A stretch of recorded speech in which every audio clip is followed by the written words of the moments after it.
Donc ici on se trouve devant le portail de l'université de Laval. Donc la section architecture elle n'est pas sur le campus même, elle est à côté.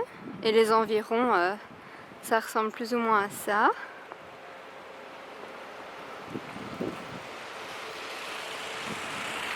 Hein? Donc on est vraiment dans le Vieux-Québec même.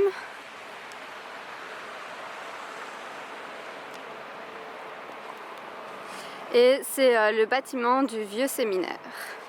Donc ici ils ont installé ici comme une double porte quand on rentre parce que c'est l'hiver.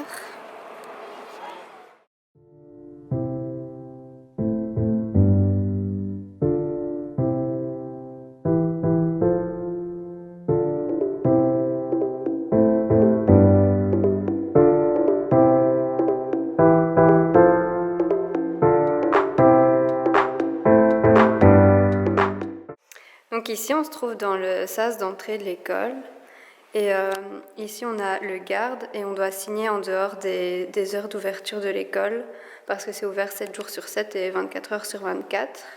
Donc une fois qu'on a signé, on se dirige ici vers la porte et hop, on peut rentrer ensuite dans l'école.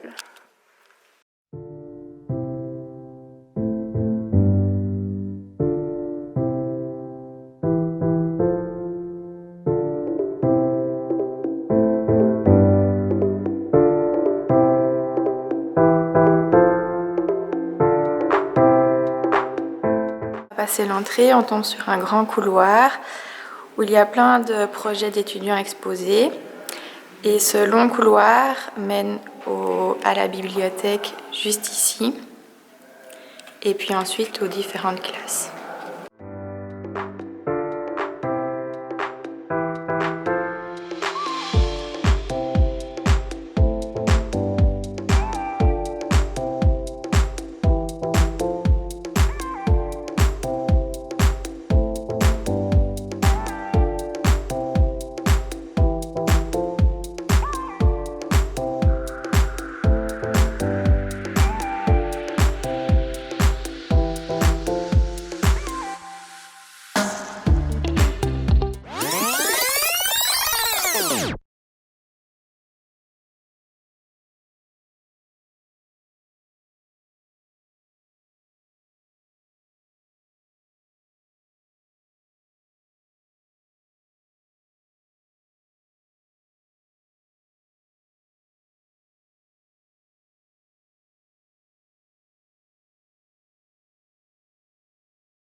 Mon couloir après la bibliothèque et moi ce semestre-ci, donc mon deuxième semestre, j'ai mes 3 cours théoriques dans ce local.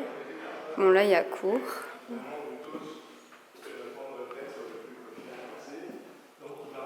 Donc à la fin du long couloir où il y a le studio photo et la bibliothèque, on se retrouve à l'angle de l'école et ici on a la partie où il y a plus les groupes de recherche. Puis si on se dirige de l'autre côté, on va tomber sur l'escalier et un ascenseur. Donc l'ascenseur il se trouve juste ici. Et l'école a 4 étages et 2 sous-sols. Donc ici on est dans la salle de menuiserie. On a dû faire une formation quand on est arrivé au tout début pour pouvoir y accéder. Et il y a vraiment toutes les machines possibles et inimaginables pour travailler le bois. Et donc c'est bien pratique parce qu'on peut aller un peu quand on veut. Là, on peut genre couper notre bois. Là-bas, on peut le poncer. Après, ici, on a encore des machines pour les découper. C'est vraiment un espace qui est assez grand, polyvalent et c'est vraiment très pratique quand on est dans le rush de maquettes parce que c'est au sein de l'école et on y va quand on veut. Donc ici on est dans la salle principale d'impression où il y a donc 3 traceurs pour imprimer les planches des jurys. Et ici vous voyez un bureau qui sert à la location d'appareils photo, de caméras, de GoPro, de trépieds, etc. Ici, on se trouve toujours dans le sous-sol, à côté des impressions, dans mon local d'atelier du second semestre. Donc, chaque atelier a sa classe pour un semestre. Et dans ce local-ci, il y a une porte qui mène vers les impressions plastiques en 3D. Et donc, ce qui est bien, c'est que comme l'école est ouverte 24 heures sur 24 et 7 jours sur 7, on peut venir travailler sur son bureau qui est attitré. Donc moi, j'ai choisi mon bureau ici, près d'une petite fenêtre. Et on vient déposer nos affaires. On a même un casier qui est juste là pour mettre les effets personnels. La vue d'ensemble, ça donne ça. C'est le début en fait, donc il y a encore les chaises qui sont sur les bureaux. Donc ici on est au 3e étage où il y a la direction, le secrétariat, là-bas le couloir des professeurs et c'est une petite zone avec un piano où même pendant les charrettes les gens viennent jouer et donc le son parcourt tous les étages. Donc ici, pour vous montrer un autre exemple d'atelier, on se situe dans notre atelier qu'on avait au semestre 1.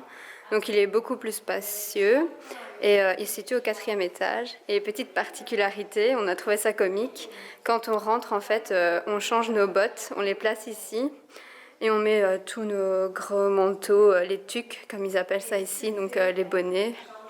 Voilà, c'est assez spacieux, assez lumineux et on a bien aimé ce local.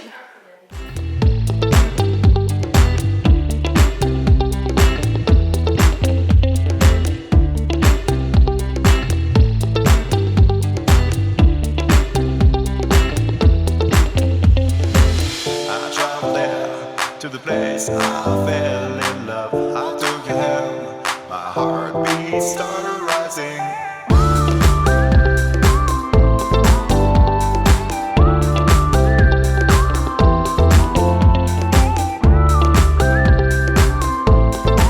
Donc ici on est toujours au 4e étage avec les casiers et d'autres types d'ateliers plus ouverts et beaucoup plus grands. Et ce couloir-là mène à la cafétéria.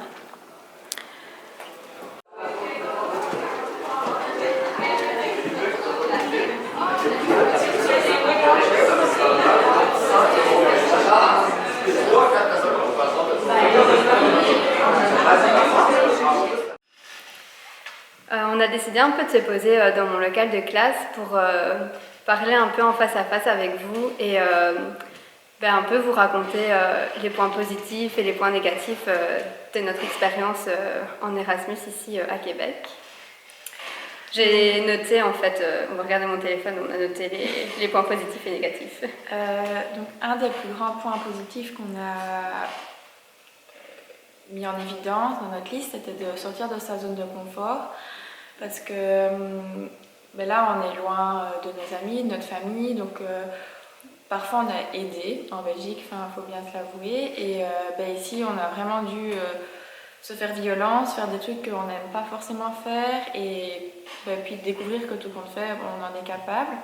Donc ça c'est vraiment un point positif et autant en ce qui concerne l'architecture que dans sa vie personnelle. Et c'était vraiment intéressant du coup de vivre cette expérience. Au niveau du point un peu plus négatif, c'est vraiment la méthode de travail qui est très différente de l'université de Mons, dans le sens où on se retrouve vraiment dans... moi je me suis vraiment sentie comme au secondaire où toutes les semaines on a un peu des devoirs à rendre, beaucoup de travaux, etc. C'est vraiment pas un examen au bout du premier quad et un autre au bout du deuxième quadrimestre. C'est très différent, c'est vraiment un rythme qui est très soutenu, mais ceci dit, c'est pas pour autant que c'est beaucoup plus difficile. Enfin, je pense qu'on a trouvé ça, c'était quand même facile. Oui, il faut un temps d'adaptation, mais après c'est comme tout. Voilà. Après, oui, voilà, c'est le but de l'Erasmus. Encore une fois, ça ça fait partie de sortir de sa zone de confort et on apprend de nouvelles choses, de nouvelles méthodes, c'est une nouvelle culture, donc c'était une belle expérience quand même. Au niveau personnel, ça change beaucoup. Oui, ça nous fait grandir d'être loin de chez nous quand même, parce qu'il y a une différence entre côté à Mons par exemple et vivre à 1 heure de route, que de vivre ici sur un autre continent et avec sans sa famille. avec le décalage horaire aussi, Voilà. c'est... Puis même pour les problèmes, que ça soit si on a des problèmes médicaux, des problèmes administratifs, il faut apprendre à se débrouiller tout seul. Que chez nous, on appellerait directement peut-être nos parents s'ils nous aident ou voilà, on serait plus vite aidé qu'ici, il faut apprendre à se débrouiller tout seul. C'est aussi une autre organisation, je trouve, parce que on est dans un nouveau pays, on a envie de découvrir, donc on fait plein de voyages. Montréal est pas loin, New York c'est pas loin, on a envie de découvrir, mais après on a les cours aussi, donc pour les études. On est un peu comme des étudiants touristes, parce qu'on est tellement loin de chez nous que c'est vraiment l'occasion de faire plein de choses, de visiter plein de villes. Puis après, il faut gérer quand même avec les cours, parce que c'est un point non négligeable, mais il faut les réussir. Et donc du coup, c'est vraiment chouette comme expérience. Et je voulais aussi rajouter que même si on était dans la même école, on ne se parlait pas forcément et au final, on a appris à se connaître l'une et l'autre. On était dans le même atelier, on a travaillé ensemble sur un projet. Bon, on s'est quand même rapprochés et c'était cool. Et aussi ton expérience du coup, parce que son expérience commence à toucher à sa fin, elle repart demain. Oui, donc moi je retourne demain, donc après, on va dire 5 mois à Québec, je suis quand même fière de moi parce que il y a 3 ans, je ne me serais jamais imaginé tout quitter entre guillemets pour faire un voyage tel que celui-ci. Et donc, je vous avoue que je suis un peu triste de repartir. Après, c'est bon signe, ça veut dire que je me suis bien plu et que on ne sait jamais, peut-être que je reviendrai faire mon stage ou autre chose ici, mais c'était un Erasmus, c'est vraiment une chouette expérience. Tout le monde le dit, mais c'est vraiment vrai. Faut le vivre pour savoir ce que c'est. C'est une expérience de vie et une expérience de jeunesse, quoi. Ouais. On espère que cette petite vidéo vous aura plu. Qu'on vous incite aussi à partir en Erasmus et vivre votre expérience à vous. Et on vous souhaite que tout se passe bien. Si vous allez ici à l'Université de Laval ou même si vous partez en Italie, en Pologne, on ne sait où, voilà, on espère que ça vous a plu. Salut.